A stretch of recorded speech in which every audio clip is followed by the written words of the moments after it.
देखो तत्व विचार की महिमा, तत्व विचार रहित देवादिक की प्रतीति करे, बहुत शास्त्रों का अभ्यास करे, व्रतादिक पाले, तपश्चरणादि करे, उसको तो सम्यक्त होने का अधिकार नहीं, और तत्व विचार वाला इनके बिना भी सम्यक्त का अधिकारी होता है ना। अपन ने कल इसके ऊपर में विचार किया था। मैं आपको एक उदाहरण देता हूँ। जैसे एक जंगल में बहुत सारे जो है पेड़ लगे हुए थे, और एक व्यक्ति को कॉन्ट्रैक्ट दिया गया कि ये सारे पेड़ काटना है।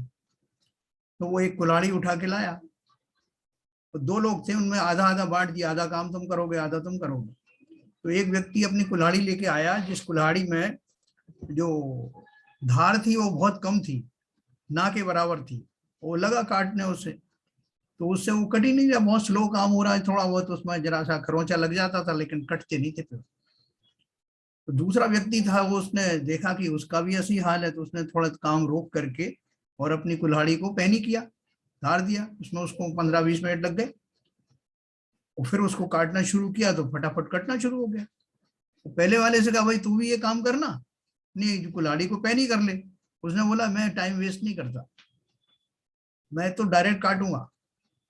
तो बोले, इसमें टाइम वेस्ट नहीं है, ये काम तुम पहले कर लोगे तो फटाफट काम हो जाएगा।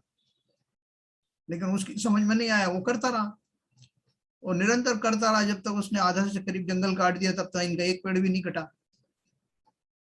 कहने का अर्थ क्या है कि अगर आप जीव सम्यक दृष्टि हो जाए पहले तत्व विचार आदि करके, तो उसके नियम साधना आदि भली प्रकार होती है।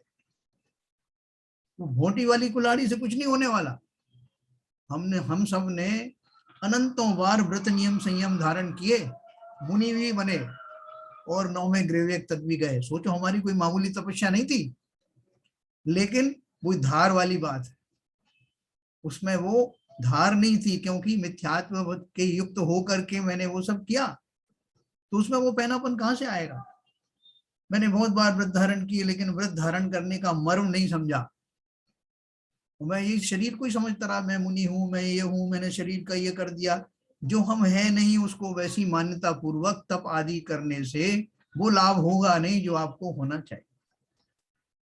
यदि बहुत सावधान रहना। अपन बोलेंगे जब सम्यक दर्शन प्राप्त करने के लिए आप जो बता रहे हो ना, आचरण पालन करना ये सब, तो वो सब उसमें टाइम क्यों वेस्ट करना, सीधे लेना और कहलाना शुरू कर दो कि मैं प्रतिमाधारी हूँ, मैं जो ऐलक हो गया, मैं छुल्लक हो गया, मैं मुनि हो गया। पदवी मिल जाएगी, लोग अपने को पूजने लगेंगे, और बाद में स्वर्ग वर्ग भी चले जाएंगे। अब मोक्ष का भी कोई जरूरी नहीं कभी जाए, मोक्ष देखेंगे। तो ऐसा जो हमारा हिलडुल मतलब अनिर्णय वाला जो हमारा वो जो विकल्प है, वो काम आता नहीं मोक्ष मार्ग में। इसलिए उन्होंने कहा जैसे तैसे करके सबसे पहले सम्यक दर्शन प्राप्त करना। और सम्यक दर्शन प्राप्त करने के लिए ऐसा नहीं कि आप जो अनर्गल प्रवृत्ति के साथ में सम्यक प्राप्त हो जाएगा, नहीं, वो भी बहुत डिसिप्लिन के साथ ही होगा। लेकिन इस भ्रम से हम वो नहीं रहेगा कि मैं व्रत पालन कर रहा हूं। उस सम्यक के प्रपालन करने के लिए जो जो आवश्यक चीजें हैं, आवश्यक अनुशासन और संयम आदि वो सब पालन करेगा।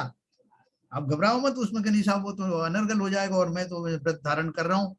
आप कैसे धारण कर रहे हो बिना उनके, बिना सम्यक समझ के। तो इसलिए जो कुछ भी टेबल मैनर्स हैं एक दूसरे के प्रति हमारे, जो हम इसका परीक्षा करते हैं, शास्त्रों में लिखा है कि ये सब अगर लक्षण आपको दिखाई दे अपने अंदर में, तो आप समझ लेना कि आप सही रास्ते पर जा रहे हैं। अगर मेरा जो है परिवार में सब जनों से मधुर संबंध है, मैं किसी बात का ज्यादा वो बुरा बुरा नहीं मानता, सिर्फ जानता हूँ कि संयोगों का खेल है, कोई मेरा मान अपमान हो जाए उसमें भी ज्यादा उद्वेलित नहीं होता हूँ।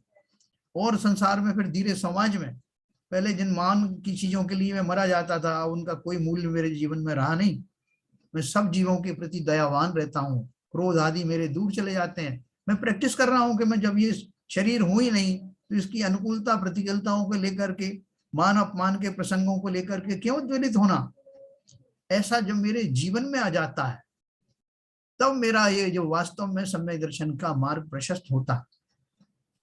कल वो पूछ रहे थे ना हमारे जो एके जन साहब, कि वो सुनना और ग्रहण करना और निर्धारण करना ये सब क्या है। तो ये अभी आपको बाद में जब मैं म्यूट अनम्यूट करूंगा तो सीवी जन साहब विस्तार से बता देंगे उनको।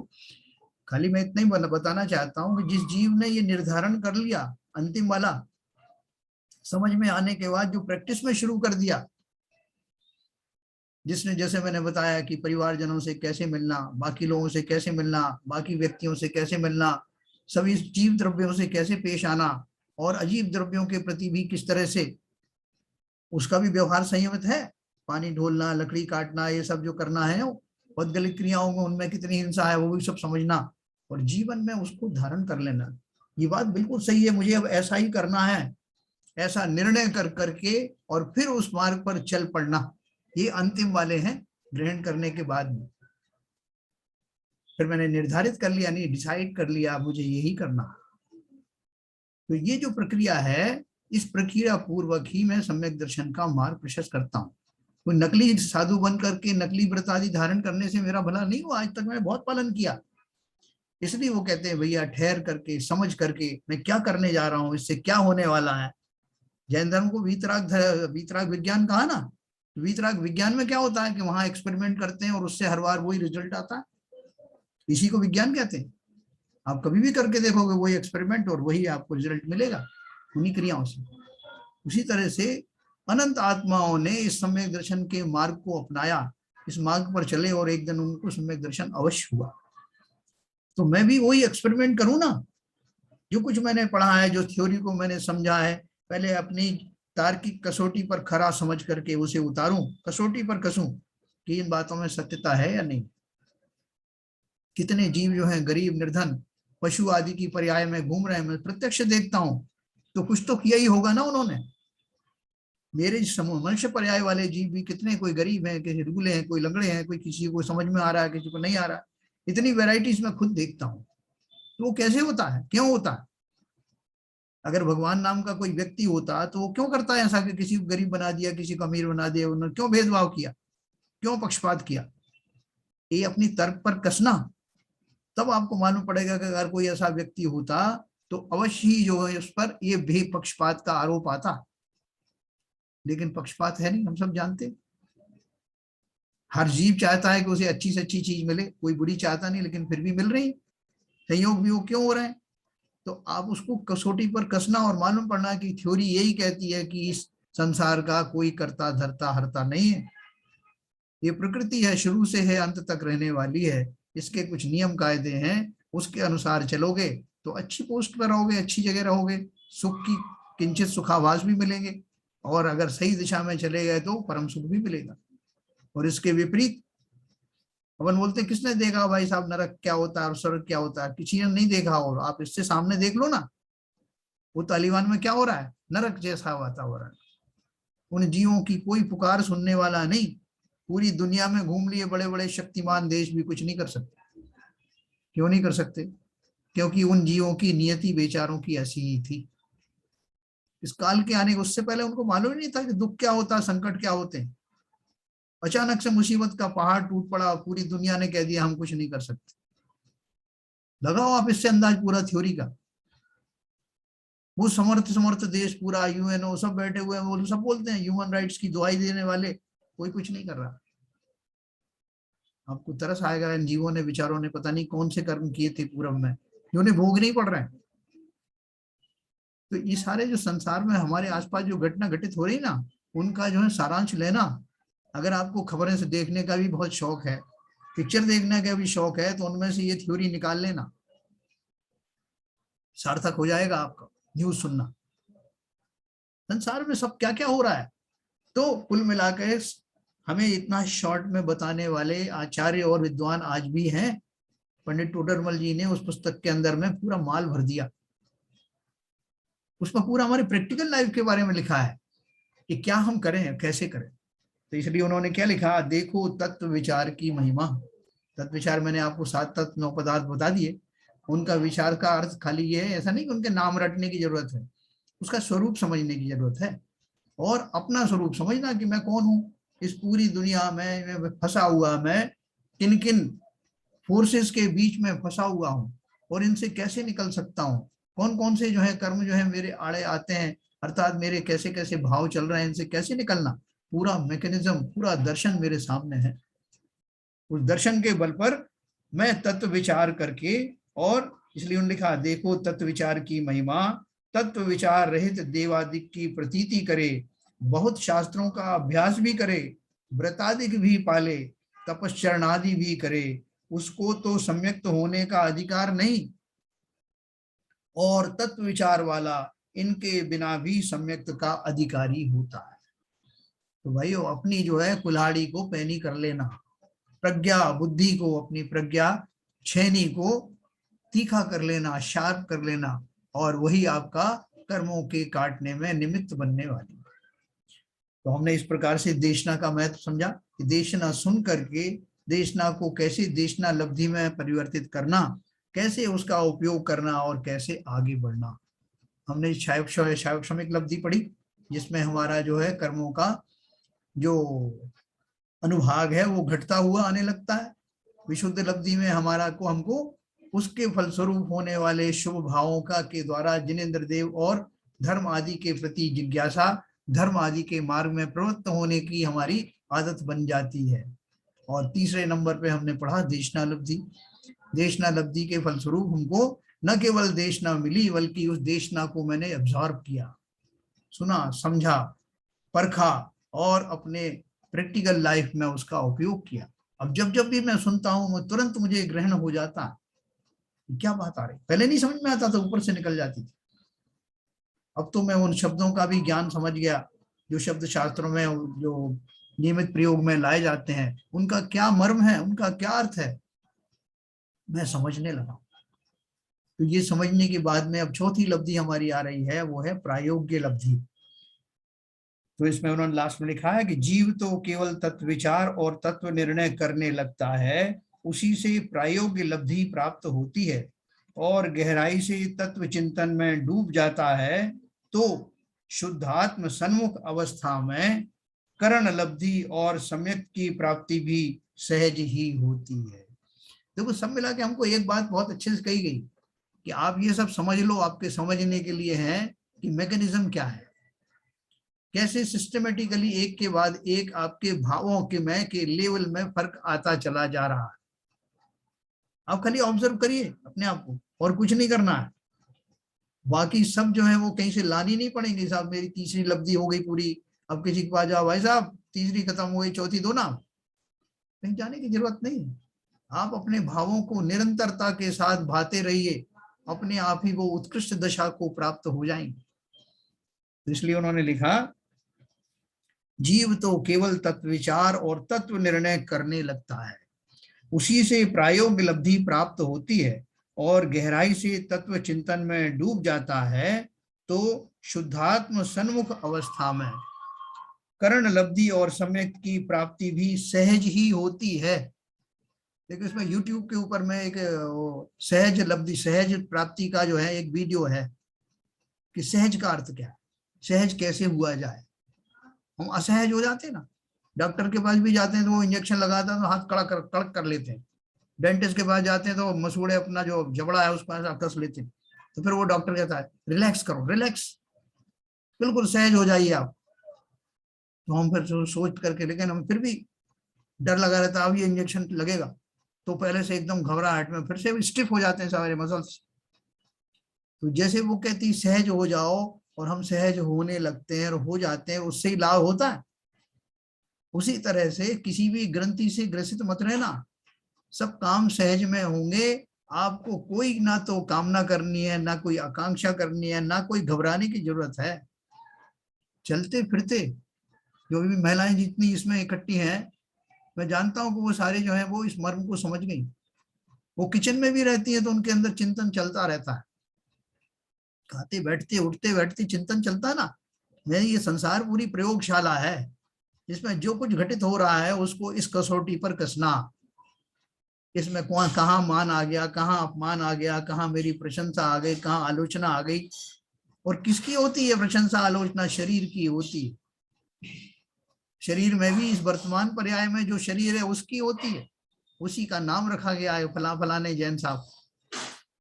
उनकी आलोचना प्रतलोचना प्रशंसा से मुझे क्या मिल जाने वाला है? ये सारे जो मैंने, आप देखो किचन में काम करते हुए, लोगों से व्यवहार करते हुए, उनको डांट भी दोगे तब भी वो आपको भली प्रकार से भोजन परोस रही है। हमसे ज्यादा चतुर है वो। और ये करते करते एक दिन जब उनको मन में भाव आएगा कि मुझे तो अभी कंसंट्रेट होकर के अपने बारे में सोचना है, भले 5 मिनट के लिए, फिर वो बढ़ जाता है चिंतन। तो बोल रहे हैं कि जैसे भी जिस घड़ी में भी जीव शुद्धात्म सन्मुख होता है, जैसे मैंने सम्यक सन्मुख कहा आपको, या शुद्धात्म सन्मुख का अर्थ क्या है, अब वो शुद्ध अवस्था को प्राप्त होने वाला है। अब वो अशुभोपयोग नहीं, शुभोपयोग नहीं, बल्कि शुद्धोपयोग की ओर बढ़ने वाला जीव जब बहुत गहराई से सीरियस होकर के इस बारे में चिंतन करने लगता है, तब आगे की वो प्रयोग्य लब्धि और करण लब्धि प्रकट होने की तीव्र संभावनाएं प्रकट हो जाती हैं। हम सबकी होने वाली है, कुछ ज्यादा देर नहीं है। हम इसी उत्साह के साथ, जोश के साथ लगे रहें, ये पूरा विज्ञान है। ऐसा नहीं साहब किसी को तो हो जाएगी, किसी को नहीं होगी। अपन इसमें पढ़ेंगे, सब जीवों के जब सम्यक दर्शन होना होता है तो एक स्थिति ऐसी बनती है कि सब जीवों के एक जैसे भाव होते हैं, चाहे वो नरक में बैठा हो, चाहे वो तिरंच गति में हो, चाहे देव गति में हो या मनुष्य गति में। ये रहस्य अपन पढ़ेंगे कि कैसे सबके भाव एक लेवल पर एक समय में आते हैं। तो बस इतना उन्होंने बोला, अन्य कुछ करने धरने की बात नहीं रहती। अब आज हम प्रयोग्य लब्धि के बारे में बात करेंगे। Page number 92, प्रायोग्य लब्धि। देशना लब्धि के प्रकरण में हमने देशना तथा देशना लब्धि का स्वरूप विस्तार से देखा। उसके श्रवण, ग्रहण, धारण, निर्धारण आदि अंगों की चर्चा भी हमने की। जब हम कोई बात सुनते हैं पहली बार में तो वो श्रवण होता है ना, और श्रवण होने के बाद बहुत सारी चीजें हम श्रवण करते हैं, लेकिन हम उसको इग्नोर कर देते हैं। अगर हमने इग्नोर नहीं किया, उस वस्तु को अच्छे ध्यान से सुना और हमने उसको अपनाने के लिए सोचा कि ये बात ठीक है, ये ठीक किया है, इसका मतलब क्या, हमने उसको ग्रहण किया। और ग्रहण करने के बाद अब मुझे जैसा मैंने सुना था, मुझे वास्तव में अपने जीवन में ऐसा ही घटित करना है, ऐसा मेरा संकल्पित होने लगा, तो वो धारण हुआ। धारण में संकल्प कर लिया, लेकिन अब वो धारण करने का भाव तो आपने डिसाइड कर लिया, लेकिन अभी वास्तव में उसको प्रयोग में लाए नहीं। आपने वास्तविक धारण करने का अर्थ क्या है कि आप तुरंत प्रभाव से उसमें क्रियाशील होने लगे। आपने डिसाइड कर लिया, किसी ने बताया कि आप जीव द्रव्य हैं, सुना है कुछ अटपटी सी बात लग रही है, जीव द्रव्य है तो मतलब क्या है, फिर भी चलो ठीक है, सुन तो लिया कम से कम। अब सुनने के बाद में उसको अपने कान खड़े हो गए, ये बोल रहे हैं कि आप जीव द्रव्य हैं, आप अनोखे द्रव्य हैं, ये सब है, तो ये कुछ सुनने वाली बात है। आपने उसको मेमोरी में डाल दिया कि कहीं ऐसा ऐसा सुना था, वो ग्रहण हो गया। उसके बाद आपने उसको धारण किया, ये मेमोरी में सुना था, वास्तव में सही है, मुझे ठीक लग रहा है। आपने तर्क की कसौटी पे उसको कसा, कसने के बाद में आपने सोचा कि ये वास्तव में सही बात है, अच्छी सही लग रही है लॉजिकली। लेकिन अभी आपने निर्णय नहीं लिया कि मुझे ऐसा ही इसी जाति का चिंतन करना है। मैं जीव द्रव्यों से निर्धारित नहीं किया, मैं जीव द्रव्य हूं तो इस योग्य मुझे क्या करना है, ऐसा आचरण करना है, सुन सब लिया है, पूरा मसाला अंदर भरा हुआ है, लेकिन अभी आचरण में आया नहीं। और जिस दिन आ गया कि वास्तव में मैं तो जीव द्रव्य ही हूं और मुझे तदनुसार ही चर्या करनी है, वो हो गया आपका निर्धारण, वो हो गया आपका डिसीजन। आपने निर्णय कर लिया कि मैं जीव द्रव्य ही हूं और उसी के अनुसार अब मैं व्यवहार करूंगा। ये निर्धारण हो गया, ये 4 स्टेप जो बताई थी। तो देखो, आदि अंगों की चर्चा भी की। द्रव्यान योग के जिन तत्वों और सिद्धांतों को हमें परीक्षा पूर्वक जानना है और निर्णय करना है, उन अति महत्व के विषयों की चर्चा हम जैन तत्व परिचय तथा जिनागम का कारण कार्य रहस्य पुस्तकों में स्वाध्याय कर चुके हैं, है ना। देखो मैंने आपको ये जो पुस्तक थी दोनों, जैन तत्व परिचय और कारण कार्य रहस्य, इनका एब्स्ट्रैक्ट निकाल के बीच बीच में आपके सामने प्रस्तुत किया था। जिन जीवों को को चाहिए कि विस्तार से उसको पढ़ें एक बार फिर से, तो हमारे जो सीवी जन साहब ने कुछ पुस्तकें मंगाई हैं, तो अभी जिन किसी को चाहिए वो दे सकते हैं, और भी मंगाई जा सकती हैं। देखो कैसे लोग बैठे हुए हैं ऊपर, आप पढ़ने की जिज्ञासा भर करें और आपको कोई चार्ज नहीं देना। कैसे कैसे लोग बैठे हुए हैं, वो आपकी मदद करने के लिए, उन तत्वों, उन शास्त्रों का प्रचार प्रसार करने के लिए, फ्री आपको देने के लिए तैयार बैठे हैं। आपको कहने की देर है। इन्होंने सीबीएन साहब ने उसको फोन किया और उन्होंने सधन्यवाद, इतनी पुस्तकें भेज दी बिना किसी फीस के, बिना किसी चार्ज के। ये शास्त्र दान है, हम भी इससे जुड़े, जहां जिन जिन लोगों को जिनकी आवश्यकता है। महान दान है, छोटा मोटा दान नहीं है, क्योंकि शास्त्र उसी के पास जाएंगे जो उसके लिए एलिजिबल होगा। उसमें खोटे दान का दोष नहीं लगेगा, कुपात्र को देने का दोष नहीं लगेगा। निर्बाध रूप से आप उनको, उन व्यक्तियों को जिनको जिज्ञासा, हर कोई लेगा भी नहीं, तो आपका सहज में ही सुपात्र को ये दान हो जाएगा। और विद्या दान और ज्ञान दान की महत्ता आप सब जानते ही। तो बोल रहे हैं तो हम एक पुस्तक ले सकते हैं, मंगा सकते हैं। शास्त्रों का श्रवण और वाचन करने के पश्चात अब हमें क्या करना चाहिए, ऐसा प्रश्न लोगों के मन में उठता है। उसका कारण यह है कि जीव अनादि काल से कुछ ना कुछ करना चाहता है, हाँ? परंतु मैं क्या कर सकता हूं और क्या नहीं कर सकता, इसका निर्णय न होने के कारण विशिष्ट क्रिया यानी भक्ति, पूजा, ध्यान, स्वाध्याय आदि करके भी मेरा सम्यक दर्शन रूपी कार्य क्यों नहीं होता, ये सोच करके वो निराश हो जाता।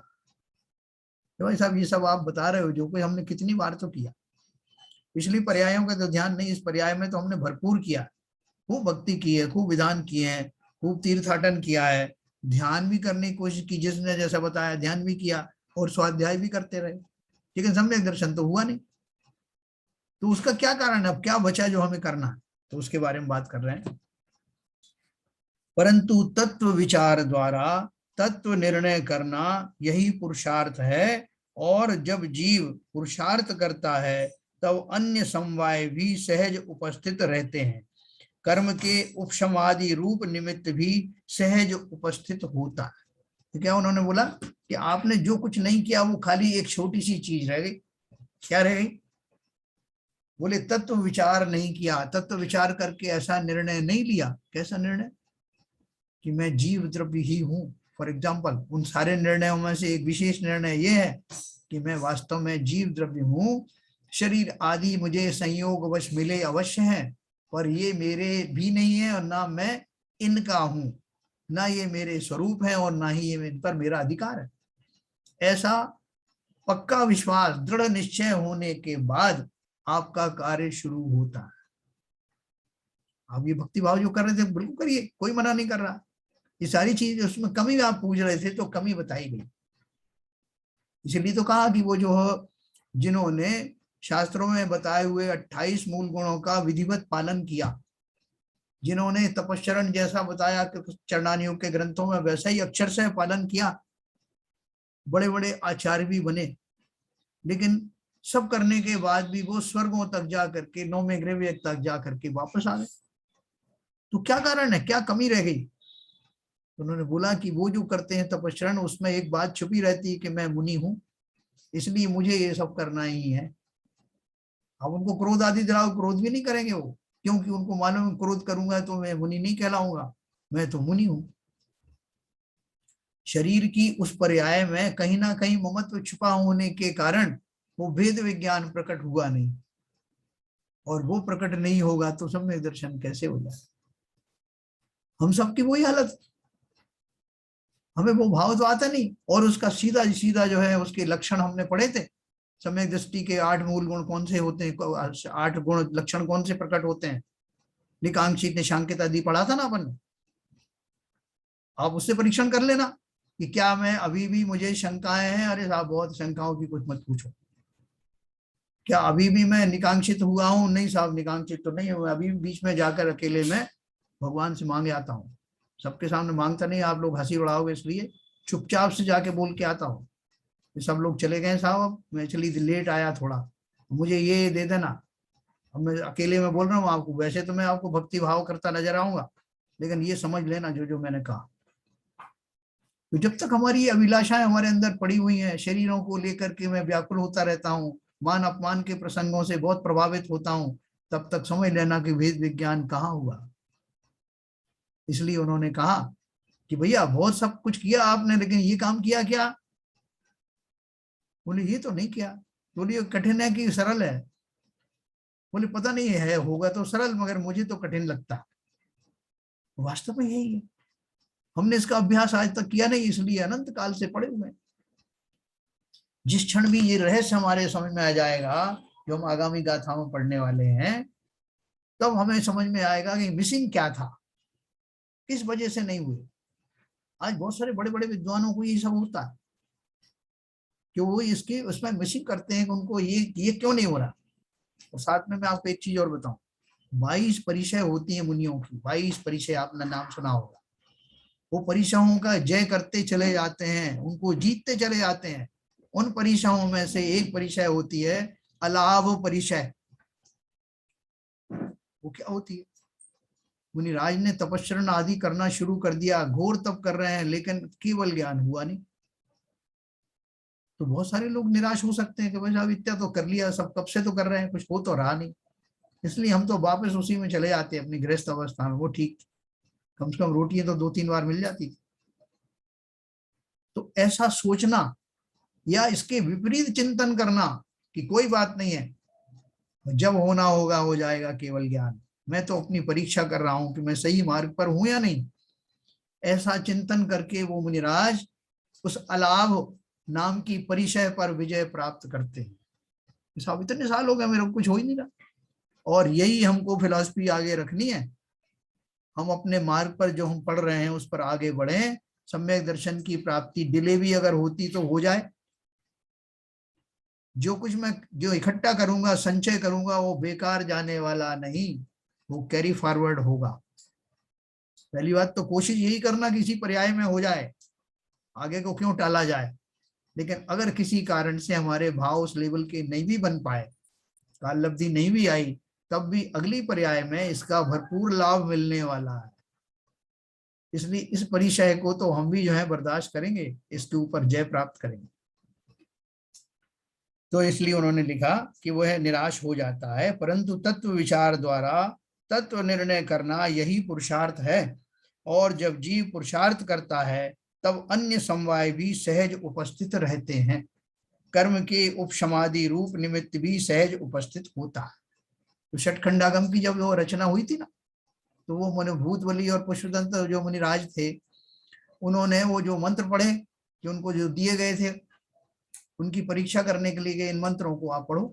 और उन्होंने पढ़ना शुरू किया, सिद्ध करना शुरू किया, तो उसमें एक में मात्रा ज्यादा थी, एक में कम थी। और उन्होंने उसका लक्षण बताया था कि जब ये सिद्ध हो जाएंगे तो सुंदर सुंदर देवियां आपके सामने आके खड़ी हो जाएंगी। तो उन्होंने उसको जो है जब सिद्ध किया मंत्रों को, तो मंत्र तो सिद्ध हुए, लेकिन थोड़ा कसर रह गई उसमें। तो देवियां तो आई, लेकिन बड़ी कुरूप विभत्स स्वरूप वाली आई। तो वो समझ गए इस मंत्र में कुछ कमी है। तो उन्होंने देखा ध्यान से, तो मंत्र में एक में मात्रा ज्यादा थी, एक में कम थी। उन्होंने करेक्शन खुद ही किया, क्योंकि गुरु ने कहा था मेरे पास वापस लौट के मत आना, मैं मौन ले रहा हूं, लेकिन ये तुमको सिद्ध करना है। तो समझ गए गुरु क्या चाहते हैं, इतने बुद्धिमान थे। उन्होंने मात्राएं ठीक करी, और स्वर्ग से 2 सुंदर जो है वो देवियां आई। उन्होंने बोला कि बोलिए साहब, हम आपकी सेवा करने को तैयार है, हमें कैसे याद किया। तो उन्होंने क्या कहा, हमें देवियों आपसे कुछ नहीं चाहिए, हम तो ये प्रमाण चाहते थे कि हमारा मंत्र सिद्ध हुआ कि नहीं, मंत्र सही है कि नहीं, और वो लक्षण दिख गए हमें, और चाहे वो कुछ चाहिए नहीं। तो वो लोग विलुप्त हो गए। कहने का अर्थ क्या है, देखो उन्होंने क्या लिखा कि जब जीव वास्तव में तत्व विचार करता है, पुरुषार्थ करता है, तब अन्य समवाय भी सहज उपस्थित रहते हैं। देवियां जो आई वो क्यों आई, उसका लक्षण था कि वो आपका जो है सही करेक्टर्स लाइन में आप जा रहे हैं। ऐसे ही जब हम सही दिशा में जाएंगे और जब सम्यक दर्शन प्राप्त होना होगा, तो उसके योग्य जो कुछ भी निमित्त है वो सब सहज में ही उपलब्ध होंगे। सम्यक दर्शन की बात क्या, केवल केवल ज्ञान की भी बात करें, सारे सब अपने आप मिलेंगे आपको, कहीं कुछ विकल्प रखने की जरूरत है नहीं। सिर्फ आप पुरुषार्थ करें, और पुरुषार्थ भी कितना सिंपल है, मैं जीव हूं इस बात की जो है प्रैक्टिस करना, सर्व प्रकार से अपने आप को इस विश्वास में लाना कि मैं जीव द्रव्य हूं, यही पुरुषार्थ है। कितना बड़ा पुरुषार्थ है, लेकिन कहने में बहुत छोटा लगता है। हमने आज तक नहीं माना कि मैं जीव हूं, मैं शरीर आदि नहीं हूं, ना ही शरीर मेरा है। ये इतना ही मूल मंत्र है।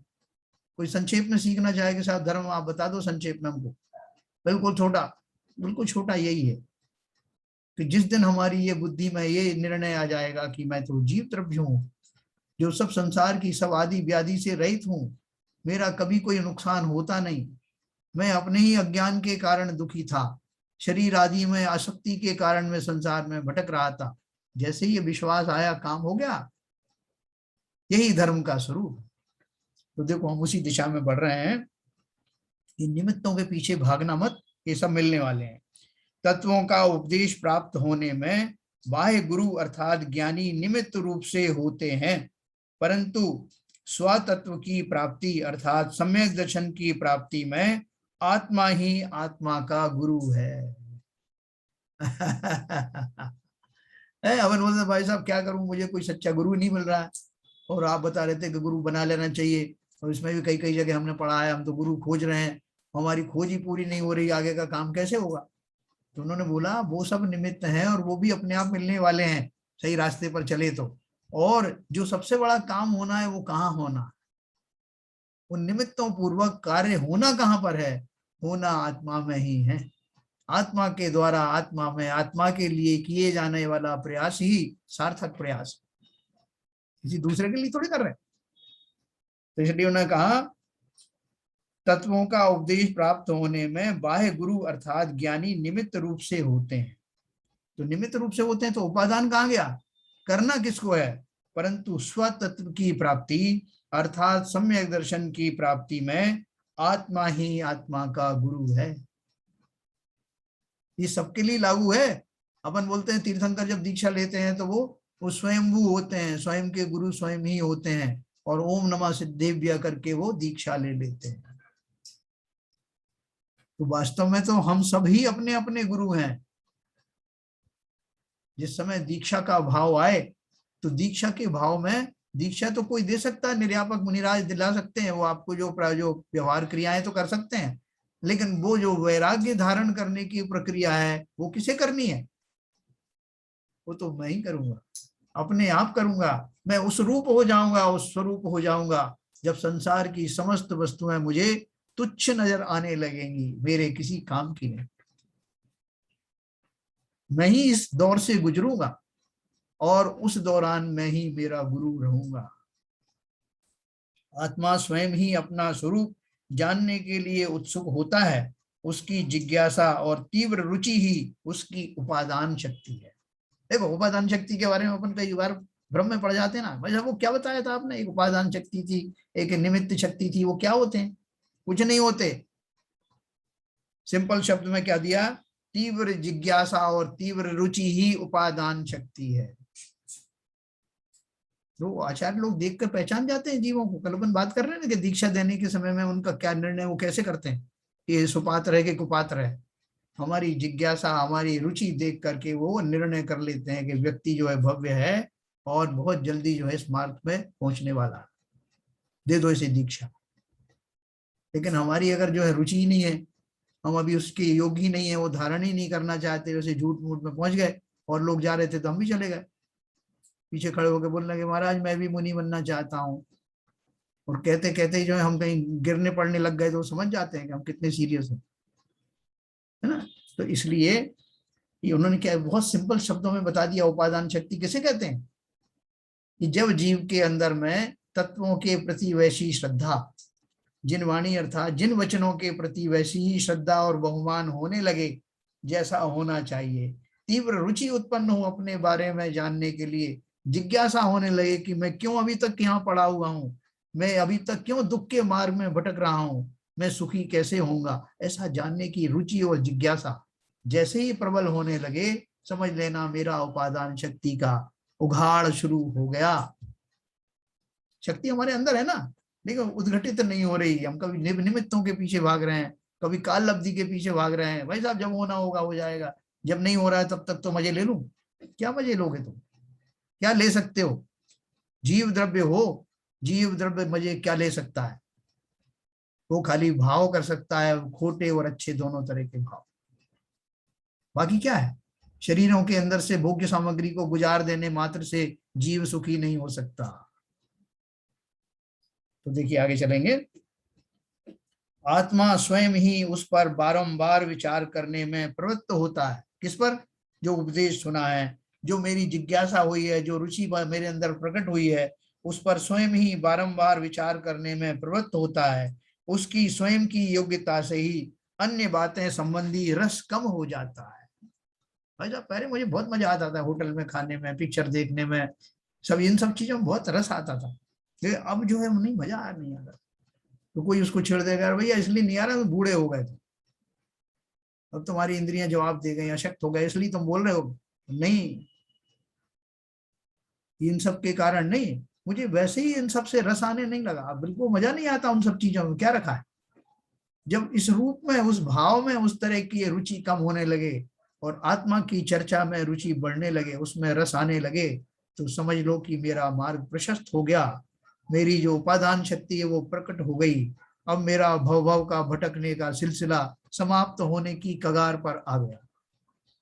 स्वरूप अनुभव की उसे तीव्र लगन लगती है और उसका उपयोग पर पदार्थ और पर्यायों से हटकर निज ध्रुव त्रिकाली ज्ञायक स्वभाव पर केंद्रित होने लगता है।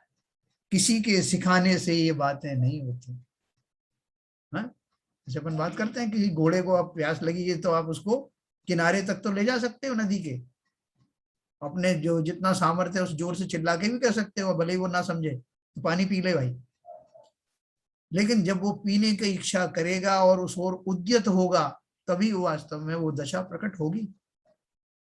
इसी तरह से ये जब हमारा जो सब जो कुछ चर्चाएं चलती हैं, शास्त्र पढ़ने का जो क्रम चलता है, उनसे हमें संसार का रहस्य, अपना रहस्य, वर्तमान में मैं अभी तक दुखी क्यों था और सुखी कैसे होऊंगा, ये सब पढ़ने के पश्चात जिन जीवों ने वास्तव में उस उपदेश का ग्रहण किया है, धारण किया है, निर्धारण किया है, वो धीरे धीरे करके इसमें देखेंगे कि कोई रस बचा नहीं, असली रस तो मेरे अंदर ही है, उसका रसपान करने लगता है। आत्मा द्वारा आत्मा के अंदर प्रकट होने वाले आनंद रस का पान निरंतर बढ़ने लगता है, और इस बढ़त के साथ ही वो प्रयोग्य लब्धि शुरू होने वाली है। अब मैं आपको अनम्यूट करूंगा, उसके बाद थोड़ा आपका कोई प्रश्न हो तो पूछिए।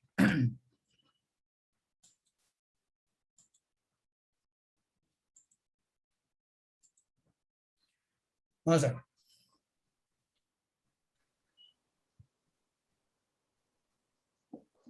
बहुत सुंदर तरीके से समझा दिया सर।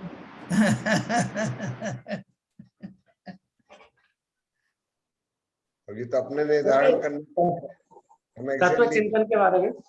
जी क्या बोल रहे हैं? तत्व चिंतन के बारे में जैसे आपने बताया है जी, उसको और डेप्थ में थोड़ा सा और ब्रीफ में, मतलब कैसे, ठीक है, जैसे आपने स्वरूप बताया कि मैं आत्मा स्वरूप हूँ, सब चीज है, जी थोड़ा सा मतलब एक्चुअली देखिए ये तो हम सब मान रहे हैं, लेकिन हम लोग उतार नहीं पा रहे हैं, सुन तो रहे हैं, समझ रहे हैं इस चीज के लिए, प्रैक्टिकल जीवन में हम लोग उतार नहीं पा रहे उसको, और उसको बारीक बारीक करके कैसे मतलब उसको धीरे धीरे छोटे छोटे चीजों में शुरू करें उसको। बिल्कुल, बहुत अच्छा आपने प्रश्न किया। देखो, वास्तव में बात सही है कि शास्त्रोक्त जो वचन लिखे हुए हैं, शास्त्रोक्त बातें लिखी हैं, वो तो जो है सार रूप में लिखी रहती हैं, अल्टीमेट होती हैं। लेकिन हम अपने जीवन में, अपनी वर्तमान दशा में जहां हम खड़े हैं, वहां से कैसे इसकी शुरुआत करें। तो वो देखो, शुरुआत में क्या है कि जो कुछ भी हमने पढ़ा उसको हम ऑब्जर्व करें। एब्जॉर्व की बात नहीं कर रहे, ऑब्जर्व करें। कैसे ऑब्जर्व करें? कि जैसा शास्त्रों में बताया कि वास्तव में तरह तरह के जीव तरह तरह की पर्यायों में पाए जाते हैं। जैसा मैंने आपको उदाहरण दिया कि मैं देखता हूँ अपने आसपास की सब जीव एक जैसे तो है नहीं, कोई गरीब है, कोई अमीर है, कोई रोगी है, कोई निरोग है, कोई धनवान है, कोई गरीब है। ये सब चीजें क्यों घटित हो रही हैं? इसका अर्थ क्या है? इसको लॉजिक पे लाना और कुछ नहीं करना। लॉजिक पे लाना कि ऐसा क्यों हो रहा है। अगर ईश्वर उसके सृष्टि का कर्ता होता तो वो ऐसा क्यों करता, किसी को पाप दे देता, पापी बना देता, फिर उसको सजा भी दे रहा है। उसी ने उनको दिया है, सब भाव भी उन्हीं ने दिए हैं और वो उनको सुधार कर रहे हैं। और तो वो उनको कैसे, इनको अलग अलग उनका पक्षपात क्यों हो रहा है? और जो बहुत दुष्ट है उनको कोई सजा नहीं मिल रही, जो सरल स्वभावी है उनको बहुत कष्ट हो रहा है। तो इन सबको जब हम ऑब्जर्व करेंगे और धर्म के परिप्रेक्ष्य में देखेंगे तो हमें मालूम पड़ेगा कि इसमें जो कर्म रहस्य कुछ सिद्धांत बताया वो जरूर इसकी भूमिका होगी। क्योंकि हमारे दर्शन में तो कोई ईश्वर नाम की कोई व्यक्ति ऐसा है नहीं जो करता धरता हो। अगर होता तो हम उसके ऊपर आरोप लगा दें कि साहब आपने उसके साथ पक्षपात कैसे किया, मेरे साथ कैसे किया। लेकिन कोई है नहीं, तो कोई शक्ति तो होगी ना ऐसी जिसके फलस्वरूप ये विविधताएं संसार में देखने को मिल रही। संसार में कोई मेरी पत्नी बन करके आ गई, वो स्त्री क्यों बनी? कई बार उसको जो है परतंत्रता का जीवन जीना पड़ता है, काफी स्त्रियों को जीना पड़ता है, तो वो उस पर्याय में क्यों गई? अब उस पर्याय में जाने के बाद वो किस तरह का कार्य करें कि उनको स्त्री पर्याय ना मिले, और हम जो है पुरुष पर्याय में बने रहें, स्त्री ना बने, इसके लिए कैसे सुनिश्चित करें? तो ये सब छोटी छोटी बातें जब हम चिंतन में लाएंगे कि मुझे कैसे सरल रहना है, कैसे मुझे आचरण करना है, एक उत्तम पति और उत्तम पत्नी या उत्तम बेटा कैसे बनूं, ये सारी अपने पास चर्या है ना। आप शुरू में जो नैतिक शिक्षा है उनमें ही पढ़िए, उनके माध्यम से अपन को खुद लगेगा कि मैं कहाँ गलत हूँ। मैं छोटी छोटी बात पे उद्वेलित हो जाता हूँ, मेरा बीपी बढ़ जाता है, मैं लोगों को डांटने लगता हूँ, मैं लोगों की सुनता कम हूँ। तो उनमें अब मैं कैसे सद्भाव बने, ये सब अपन बेसिक चीजें कर सकते हैं, कोई बहुत बड़ी चीजें नहीं। लेकिन करूंगा मैं तब जब मैं जानूंगा कि ये वास्तव में सद्मार्ग की तरफ ले जाने वाली छोटी छोटी चीजें हैं, बहुत बड़ी नहीं। तत्व निर्णय तो बहुत आगे की बात है। जब आप ये करने लगोगे तो आपको इसमें ही आनंद आने लगेगा कि मैं बहुत जल्दी जल्दी पहले दुखी हो जाता था, इसने मेरा अपमान कर दिया, इसने कर दिया। अब मैं नहीं होता।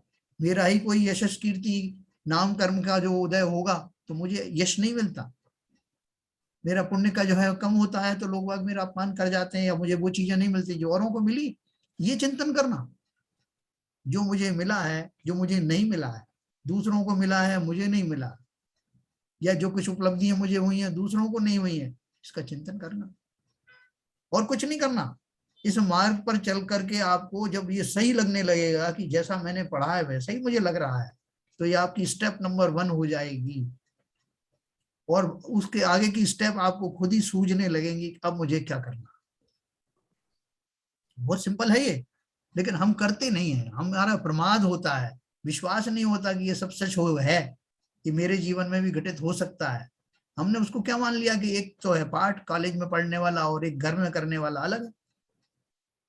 तो ऐसा नहीं, जब मैं उसको मानूंगा कि यही कार्यकारी है, मैं ऑब्जर्व तो करूं कि संसार में जो जिनेंद्र देव ने कहा है वैसा घटित होता हुआ मुझे दिखाई दे रहा है कि नहीं हो रहा। नहीं हो रहा तो पूछना, और लोगों से पूछना, शास्त्रों में देखना, उसका समाधान मिल जाएगा।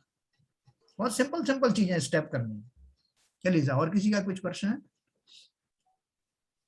तो वैसे समझ में ये आ रहा है जन साहब कि ये वैसे देखने में तो जैसे पढ़ने से ऐसा लग रहा है, लेकिन सरल स्वभावी हो जाए जी, और जैसे 10 लक्षण जो जो हैं उनको धीरे धीरे अपनाते जाएं, जो अभी आ रहे हैं अपने उन तो, और सरल, और जो अपन जो अपने शास्त्रों के हिसाब से अपन उस पर मनन करते हुए धीरे धीरे सहज भाव से, जबरदस्ती नहीं करें, मतलब सहज भाव से ही जाएं, बहुत ज्यादा मतलब उसको पकड़ के, मतलब मन नहीं भी लग रहा है तो करने की कोशिश ना करें, तो होना चाहिए, फिर धीरे धीरे हो जाएगा। देखो शुरू शुरू में शैलेंद्र जी सब जीवों को एक डर लगता है, वो डर लगता है कि अभी जो डिसिप्लिन में मेरा परिवार चल रहा है या और लोग जो मेरे से ढंग से बात करते हैं वो इसलिए कर रहे हैं कि मेरा जो स्वभाव मैंने कड़क बना रखा है, उस जगह अगर मैं सरल हो गया तो सारे मेरे ऊपर हावी हो जाएंगे। ऐसा हमारे अंदर में भ्रम सबके अंदर बैठा हुआ है। बच्चों से भी कहते हैं कि बच्चे थोड़ा सा इधर थोड़ा टेढ़ा बनो यार, संसार में ये इतने सीधे साधे बनोगे तो काम नहीं चलेगा।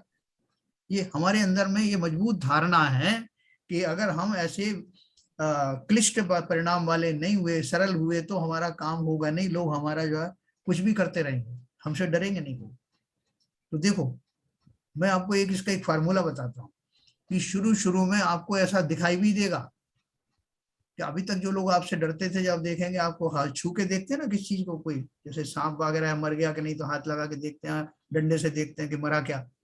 तो ऐसे ही आपका जो स्वभाव अगर जिस बीच में बदला, आप कठोर से आप थोड़े से नरम पड़े, तो हो भी सकता है कि आपको इस तरह के दृश्य देखने को मिले कि जो आपसे डर रहे थे अब नहीं डरते, और आपको पश्चाताप हो गया यार काय के लिए सरल बना मैं, इससे पहले ही अच्छा था।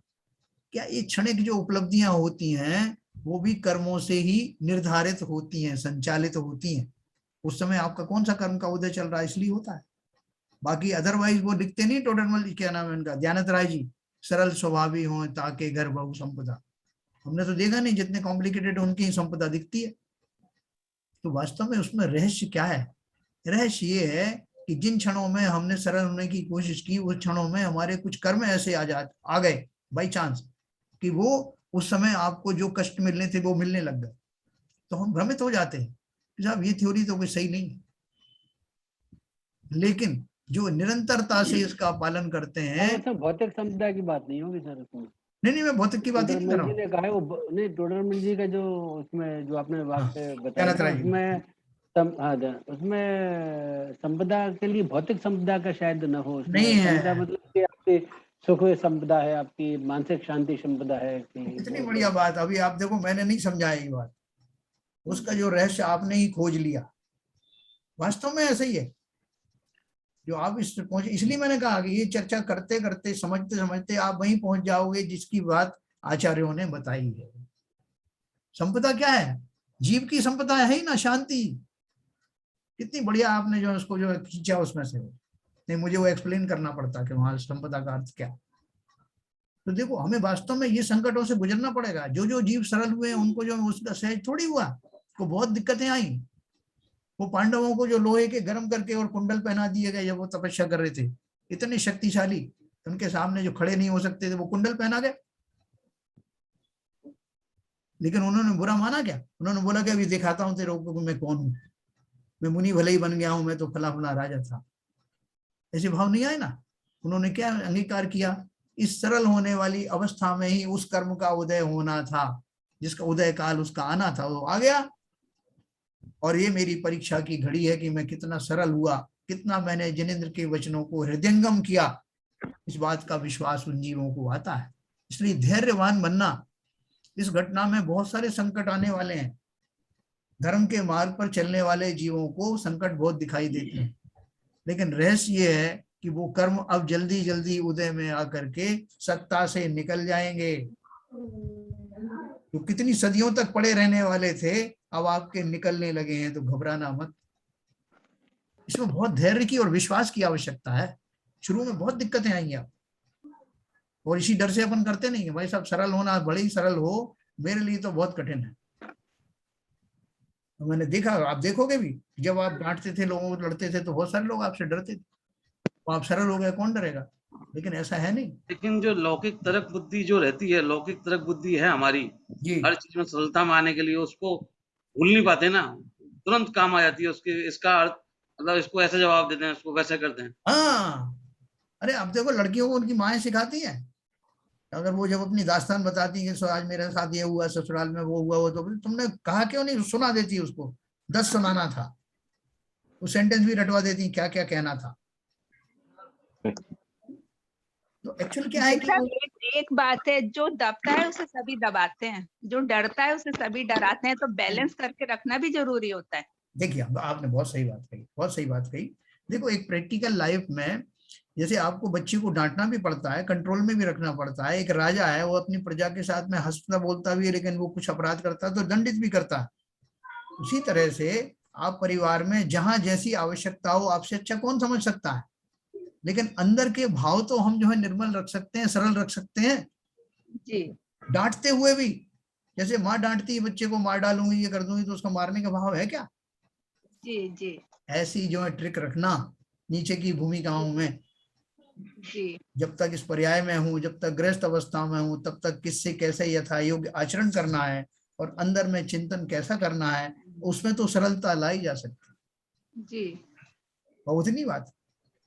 जी। नहीं, सरलता का मतलब ये नहीं है कि मतलब जहां पर अपने को ना करना है तो ना करें, लेकिन क्रोधित ना हो और और उसमें व्यथित ना हो कि ये मतलब अपना तो जो रखना है ना करना है, किसी को आसक्त नहीं, ऐसा नहीं है किसी का वो सहन करें, लेकिन उसका भी एक तरीका है। लेकिन अपन जो जितना अपन रौद्र ध्यान में चले जाते हैं, गुस्सा हो जाते हैं, वो हो जाते हैं, वो सब चीजों को छोड़ना पड़ेगा। बहुत सारी या बात ना करना पड़ेगा, सबको खुश नहीं रख सकते, वो भी सोचना पड़ेगा। पर तो सर नहीं, मायाचारी जैसी हो गई शैलेंद्र सर, जी, अभी मायाचारी सी हो गई ना, मुंह पे कुछ है और अंदर कुछ है।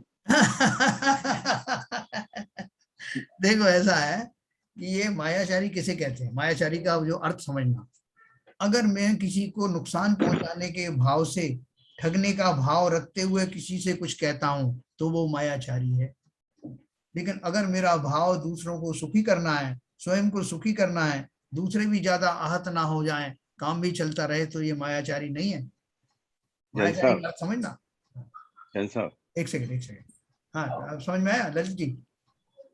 जी मायाचारी का जो है बहुत अच्छे से समझना उसका मीनिंग, नहीं तो हम बोलेंगे साहब इसको, तो हम बोल रहे थे कि इसको मुनि बन जाए, इसके लिए मुनिराज ने उसको बहुत सारी छोटी मोटी चीजें पकड़ा दी, पहले ये कर लेना वो कर लेना, और वो चाह रहे हैं कि मुनि बन जाए, तो ये मायाचारी है कि नहीं? मायाचारी का अर्थ समझो भैया, मायाचारी का अर्थ है कि मैं दूसरे को नुकसान कराने के लिए और अपने शरीर आश्रित बुद्धि के लिए, अपना भला करने के लिए जो कार्य करता हूँ वो सब मायाचार है। जैन साहब, हाँ बोलिए। ये आपने एक एग्जांपल दिया था, जी माँ बच्चे को कहती है मार डालूंगी, जी तो उसके भाव तो नहीं होते हैं, हाँ हाँ वही तो तो ये मायाचारी थोड़ा ही हुई। यही तो मैंने आपको कहा कि जो दूसरी बात ये शैलेंद्र जी जो कह रहे हैं, जी देखिए जो अपनी बात जो सही है उसको करने के दो तरीके होते हैं। हाँ एक आप रौद्र भाव में आप उसको बोलें, और एक सहज में बोलें कि भैया वास्तविकता ये है, सही चीज ये है, हाँ मैं ऐसा मानता हूँ, आप इसको मानो ना मानो, मेरा तो कहना ये है और मेरा ये निर्णय है, मैं इस निर्णय से पीछे नहीं हटूंगा, मैं प्रेम से शांति से आपको ये समझाने की कोशिश कर रहा हूँ, बाकी आपकी मर्जी है, आप हाँ समझ पा रहे हैं नहीं समझ पा रहे हैं। तो एक ही अप्रोच है, ये nothing doing, you have to accept it, you have to accept that is another. तो जब I ये think अप्रोच आप ये अप्रोच अगर रखते हैं तो अपने आप सरलता का मतलब ये नहीं है कि आप, जैन धर्म भी ये सिखाता है कि हम अन्याय नहीं सहेंगे, वो भी एक हिंसा है, मगर एक सरल स्वभाव से, सीधे से, हाँ स्ट्रेट फॉरवर्डली अपनी बात को संक्षेप शब्दों में अपनी कन्वे करके और अपने मार्ग पर आप स्थित रहेंगे तो अगला भी समझ जाएगा कि जो बात कह रहा है सही है, ये मानना पड़ेगी। वो एक और बात आपने सही कही, गृहस्थों की एक लिमिटेशन है, अभी हम Yes. मुनि नहीं हुए हैं, तो जी। मुनियों जैसी सरलता तो अभी प्रकट होगी भी नहीं, सवाल ही नहीं है, है ना, क्योंकि हमारे कितने हम उससे, अब वो हमारी ड्यूटी बन रही है भाई, हाँ अभी ये जो कोई कर्तव्य हमारा। सही बात है, धर्म के ऊपर अगर कोई कोई बच्चा आती गलत है। रास्ते पे जा रहा है तो उसको हमें समझाना जरूरी है, भाई ये रास्ता गलत है, ये सही है, बाकी तुम निर्णय लो, बाद में मत कहना कि आपने बताया नहीं पिताजी। बिल्कुल बिल्कुल, अभी देखो जब आप ये सब बताओगे तो उस समय ऐसे भाव हम नहीं रख सकते क्या कि देखो भैया इसका अगर भवितव्य आ गया, इसकी होनार सही होगी तो ये सुधर जाएगा, यस सुधरेगा तो मैं तो अपनी ड्यूटी पूरी कर दी मैंने, यस, ये भी सरलता ही है, बस उस पर्याय में रहने वाली ये सरलता है, क्योंकि उस विश्वास के साथ आप कह रहे हो तो आप खुद फ्रस्ट्रेटेड नहीं होगे। यस यस, हाँ उसका आपको भी कोई मतलब गलत धारणा मन में नहीं आई। आई थिंक सीवी जैन साहब ने सही बोला। कहना है, जरा मुझे भी मौका दिया जाए। हाँ एक मिनट में जरा, एक मिनट, जो सीवी जैन साहब ने सही बोला, सरलता का मतलब ये नहीं है कि हम सबको खुश कर दें, मतलब हमारी बात को दृढ़ता से रखते हुए सरल रहना है, अपने अंदर से सरलता बनाए रखना है। बिल्कुल सही, लेकिन क्योंकि यदि सरल मतलब ये सबको खुश रखेंगे तो फिर हम अपना धर्म ही हम कुछ कर ही नहीं पाएंगे जो करना चाहते हैं। सही कह रहे हो, एकदम सरलता का मतलब कावर्डनेस नहीं है शैलेंद्र जी, सही शब्दों में कहूँ तो। हाँ बिल्कुल सही बात। चलिए एक जन साहब कुछ बोल रहे थे। सर हुकम चंद जी भारुल को हाथी के पैर के नीचे खुदवा दिया गया, आपने बोला ना भाई बहरल जी तो जिंदा है अभी, नहीं जिनको अभी आपने बताया ना, सॉरी एक्चुअली, लेकिन ऐसा हुआ है टोडरमल जी, इंडियन हिस्ट्री में, ऐसा हुआ है, पंडित बहुत सारे मुनियों के ऊपर पर्चे किए गए, ये बहुत सारे लोगों टोडरमल को, के मतलब साथ हुआ था सर। ये क्या है, मतलब बेसिकली क्या है, अन्याय ही है ना उनके साथ, अगर आप दूसरे शब्दों में देखें। हाँ फिर वो सह रहे हैं, वो अलग बात 22 पर्से हैं, सब कुछ है, वो सह रहे हैं, तो अपन क्या अन्याय तो हुआ ना, क्या करें, जिन्होंने अन्याय किया उनको पकड़ के मारे, ये आप बताओ। आप अरे तो सरल स्वभावी बने रहो। एक जैन साहब, हाँ पार्श्वनाथ भगवान में कमठ ने उपसर्ग किए थे, जी वो अन्याय थे कि नहीं? हाँ डेफिनेटली अन्याय थे मेरे हिसाब पार्श्वनाथ से। भगवान ने उसको अपने सहन किया, उसको उनको पता ही नहीं, उनको ये लगा ही नहीं कि मेरे ऊपर उपसर्ग हो रहे हैं, उन्होंने आत्मा का, स्व का और शरीर का इतना भेद ज्ञान हो गया था कि उनको लगा ही नहीं कि मेरे ऊपर उपसर्ग हो रहे हैं। एसके जैन साहब दूसरी मीटिंग है आपकी। ओहो यस यस यस यस, ठीक है सर, तो अपन जिनवाणी स्तुति करिए, अभी मीटिंग है एक 5 मिनट में जाके। आरपी जैन साहब की भी है, वो कह रहे हैं आपसे कि आपकी मीटिंग है। चलिए सर, तो जिनवाणी स्तुति करें। मिथ्यातम नाश वे को ज्ञान के प्रकाश वे को आपा पर भास वे को भानु सी बखानी है। छयों द्रव्य जान वे को बंध विधि भान वे को स्वपर पिछान वे को परम प्रमानी है। अनुभव बताए वे को जीव के जताए वे को काहू न सताए वे को भव्य उर आनी है। जहाँ तहाँ तार वे को पार के उतार वे को सुख विस्तार वे को यही जिन वाणी है। हे जिनवाणी भारती तो है जपू दिन रैन जो तेरी शरणा गए सो पावे सुख चैन। जिनवाणी के ज्ञान से सूझे लोकालोक तो वाणी मस्तक नमो सदा देते हैं धो सदा देते हैं धो। जिनवाणी माता की जय।